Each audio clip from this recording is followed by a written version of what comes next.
Ziye zaphazamiseka iinkonzo kwiiOfisi zesebe lezophuhliso lwentlalo eMqanduli eMpuma Koloni okulandela izityholo zokuqhambuka kweenyoka kweziOfisi. Ngaphambili zikhee zavalwa okwethutyana eziOfisi ngenxa yezinyoka ukususela ngoAgasti wonyaka ophelileyo.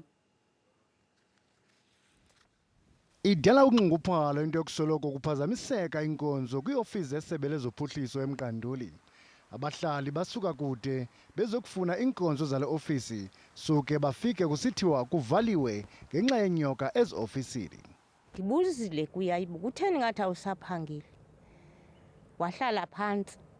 Uthi ke yena ke impendulo yakhe.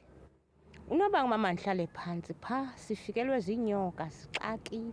Sixakiwe sinabantwana nabodadewethu ngapha komahlabatshane. Sifuna bezapha bazobhalisa i-foster care. Abakwazi. Iqela eliphikisayo kumasipala King sabadadalindyebo lihlaba ikhwelo lokuba urhulumente akhe indawo zakhe ayeke kusoloko eqesha imizi yabantu. Urhulumente unengxaki yokuhamba eqesha ii-offices imizi yabantu apho khona kubhatalwa imali ezinkulu.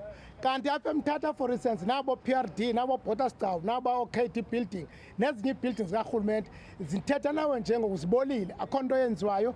Ngoko urhulumente makayeke le nto yokuqesha iibuildings zabantu kudityaniswa iinkonzo ezilalini nasezidolophini councillors kwakhiwe ii-offices. Isebe lezophuhliso lithi kungelishwa ukuba lizibonele kule meko litsho lisithi linika ingqwalasela emandla.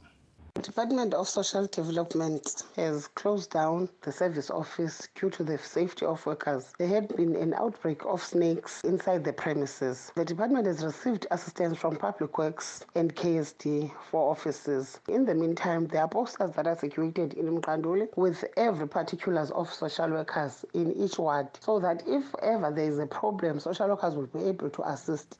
Elisebe lithi liza kwenza konke okusemandleni ukusombulula le ngxaki kwinyanga ezayo.